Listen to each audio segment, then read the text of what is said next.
मुझे देख लिया होगा, तब तो बताने की आवश्यकता ही नहीं है। तो संत जो होते हैं आगे की देख करके बता देते हैं कि आगे कुछ होने वाला है और अपने अपने प्रेमियों की समाप्त कर देते हैं जिससे उन्हें कोई कष्ट ना हो, ऐसे बात। तो समय के संग सदगुरु की यह होती पहचान कि कोई भी मुसीबत पड़े उसमें उनको जब याद करोगे, अरे आपका तुरंत काम बन जाए। देखो एक बार कुछ लोग यहाँ पुराने आए हैं, सब लोग बता दें। जैसे ब्रह्मपुर बाबा जय गुरुदेव जी महाराज जब मथुरा आश्रम में रहते थे तो उस समय मथुरा आश्रम में दया की धार बनती थी, पहुंच जाता था उसे अनुभव। लेकिन गुरु महाराज बार बार कहा करते थे, बच्चा दया जहाँ संत होते हैं समय की वहां मिलती है। ये 6 मार्च 2012 की बात बता रहा हूँ। गुरु महाराज होली के प्रोग्राम में जो लास्ट प्रोग्राम हुआ था उसमें बोले थे कि ये जो ईंट पत्थर का बना हुआ मंदिर इससे कुछ नहीं मिलने वाला।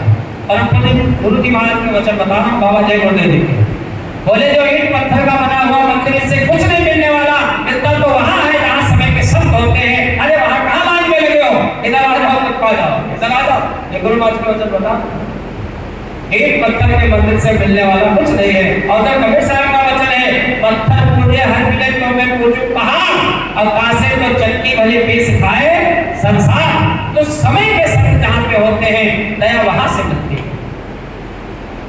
अब जैसे किसी को भ्रम हो जाए कि गुरु महाराज ने कहा था कि ये जो ये आश्रम बना हुआ है यहाँ से कोई पक्षी निकल जाएगा, जैसे हमने सुना है कि वो भी उसका भी काम हो जाएगा, तो कब? गुरु महाराज बार बार कहा करते थे, बच्चा इसमें जीता जागता देवता बैठा है, जीता जागता, जीता जागता है। इस समय जो यहाँ पक्षी भी निकल जाएगा उसका भी काम हो जाएगा। अरे संतर गाड़ी अनपटी झटपट लखे ना कोई, जो कोई झटपट लखे तो झटपट दर्शन होए। उस समय जो पक्षी निकल जाएगा उसका काम बन जाएगा। ये नहीं कहा था कि अरे जब तक धरती रहेगी तब तक काम बन जाएगा, ऐसा नहीं होगा। स्थान में पावर जमी रहता जब तक वहां संत रहते। अगर ऐसा होता तो कबीर साहब वहां काशी जी में आए थे, वहां भी वही जो लोग जाते मुक्ति मोक्ष मिल जाते हैं। नारद जी पंजाब में वहां भी जो जाते मुक्ति मोक्ष मिल जाती। हाथरस में गोस्वामी जी आए थे, वहां भी जो जाते मुक्ति मोक्ष मिल जाती। कितना जरूरत थी समय के संग की, बताओ। दादा गुरु चिरौली में आए थे, वहां जो जाते उनको मुक्ति मोक्ष मिल जाती। और जब स्थान से रिलेटिव होता है, जैसे स्थान से मतलब संपर्क होता है मुक्ति मोक्ष का, तो बाबा जय गुरुदेव जी ने चिरौली आश्रम को छोड़ दिया। कुछ लोगों को शंका इसलिए होता है शादी में, चिरौली आश्रम के दादा गुरु से बाबा जय गुरुदेव जी ने नाम दान लिया, अपनी जीवात्मा को जगाया। और फिर चिरौली आश्रम जब दादा गुरु चले गए तब बाबा जी छोड़कर क्यों मथुरा आ गए?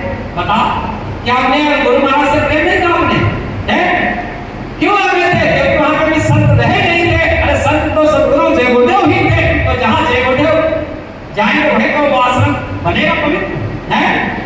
तो अब इस समय पर जैसे मथुरा में जो आश्रम बना है वहां पे संत है नहीं, संत सदगुरु है उज्जैन में। आपको उमाकांत जी महाराज ये बाबा जय गुरुदेव जी का वचन बता रहा हूं। सन 2012 में जब होली का प्रोग्राम हुआ तब गुरु महाराज ने कहा था आप लोग रिकॉर्डिंग लगाना, इसमें सुन लेना यूट्यूब पे। बोले अरे आप लोग तो सेवा आए हो ना, सेवा ये उमाकांत तिवारी बैठे इनके पास जमा करना है, इनके पास ये तुम्हारे गुरु महाराज का वचन है। बताओ अब आप लोग अगर गुरु के आदेश का पालन करते तो मानो। बोले ये उमाकांत बैठे हैं तिवारी जी, इनके पास जमा करना जो आप लोग सेवा आए हो। तो गुरु महाराज चलते समय जो आप लोग वचन देंगे वो जब हम मानेंगे तब तो गुरु की दया मिलेगी। अपनी मर्जी से करने लगेंगे तो गुरु की दया मिलेगी। बताओ, स्थान होता है जड़, और जड़ से कुछ नहीं मिलने वाला सदगुरु चेतन जहाँ पे होता है, जब वहां जाओगे तब दया मिलेगी। कैसे? जैसे अभी परम पूज्य महाराज ये जिनका चित्र लगा हुआ है, अभी सूचना आ जाए भंडारे का प्रोग्राम जो है उज्जैन में होगा, हर साल होता है। लेकिन अभी आदेश आ जाए कि महाराज जी लखनऊ आ रहे हैं भंडारे के समय, तो बता कितने लोग उज्जैन जाओगे? है जाएगा कोई? अरे जब महाराज जी लखनऊ आ गए हैं तो उज्जैन में जाने से क्या फायदा? बताओ, बताओ ऐसा होता नहीं होगा? क्यों? अब अपने अंदर विचार लो भाई, जब स्थान से पावर मिल रहा है तो उज्जैन तो वही है। अब महाराज जी लखनऊ आ रहे हैं तो लखनऊ जाने से क्या फायदा? स्थान पे जाओ, लो पावर। जगह से कोई मतलब, जहाँ पे समय के संत सदगुरु हैं, बात मान में मान लो, दया वहीं से मिलेगी। वो भी जब आदेश का पालन करोगे। अभी गुरु मान बोले थे, गुरु महाराज जी महाराज मैंने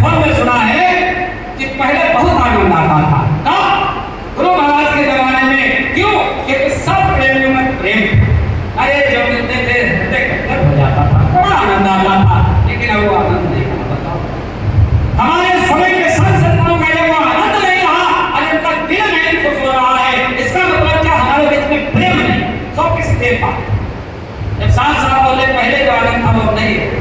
अरे तो आनंद लाने के लिए हमें प्रयास करना है, हमें प्रेम बढ़ाना है, एकता बढ़ानी है, आपस में प्रेम ऐसा कर दो प्रेमी को प्रेमी मिले, कोई भक्ति दृढ़ हो, ऐसा प्रेम बनाओ।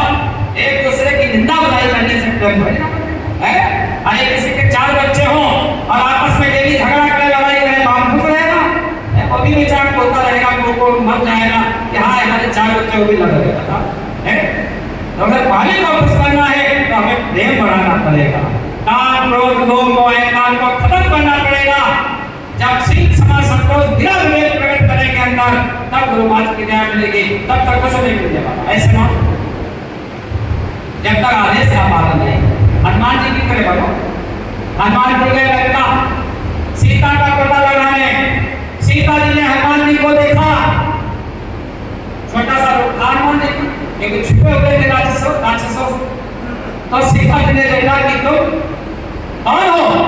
तब बोले मैं राम का दूत हूँ। अरे सीता जी ने कहा चले जाओ, यहाँ पे तो बहुत दूत बन के आते हैं हमें बहकाने के लिए, कोई प्रमाण है तुम्हारे पास? तब हनुमान जी ने कहा राम दूत में मात जान के सत्य शपथ करुणा निधान की कसम खा के कहता हूँ। और करुणा निधान जो राम का नाम था केवल सीता माता ही जानती थी, दूसरा नहीं जानता। जब करुणा निधान कहा तब सीता जी को विश्वास हो गया कि वाकई दूत है।